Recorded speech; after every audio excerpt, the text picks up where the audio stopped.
Translit 2, Task 5, A Lesson Beyond Words.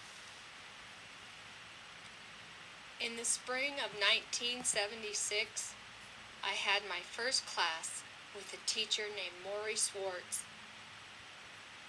In class, Maury taught us how to understand and to connect with others. Soon he and I began to talk after class. One day, I complained.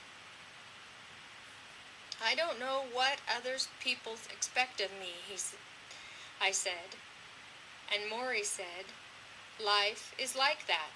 You want to do something, but you do something else. It's like opposites. Try to live in the middle." I said, "Who wins?" "Love wins. Love always wins," he said. I enrolled in other classes with him, and we met to talk after class. At graduation in 1979, he asked me to keep in touch, and I answered yes, but I did not. I worked at different jobs as a musician and a writer. I married but had no children. Occasionally I thought about Maury, but it seemed a long time ago. One day, while watching TV, I learned that Maury would die soon. He had a disease that destroys your nerves, starting with the legs and working up. At the end, your mind is awake, but your body is in prison. Maury wrote about his thoughts and changes. A TV program decided to interview him. On TV, Maury said, "Am I going to hide from the world or live in the world?" I decided to live with humor and honor. I will try. I decided to call and visit him. I drove up to his house, and I saw a small old man in a wheelchair waiting. It was Maury. "My old friend," he whispered. "You came back. We talked.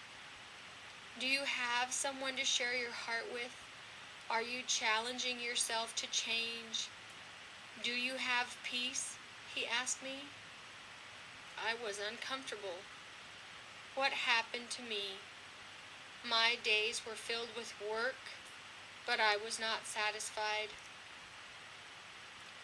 When it was time to leave, I promised I would come back again. Then I was suddenly laid off, and I called him. "Come and visit me on Tuesdays," he said. Tuesdays were our day together before. During my visits, I noticed his stack of newspapers. "You read newspapers?" I said. "Yes," he said. "Now that I'm suffering, I want to know about people. Some stories make me cry. Is that okay with you, men crying?" "Sure," I said. He grinned. "One day I'm going to show you it's okay to cry." "Maybe," I said, and we laughed. When I got ready to leave and gave him a kiss on the cheek, I had never done that before. "You'll come back next Tuesday?" he whispered. For the next 13 weeks, I came every Tuesday. I flew 600 miles to sit with my friend. Maury taught me many things, and the most important thing was, love always wins.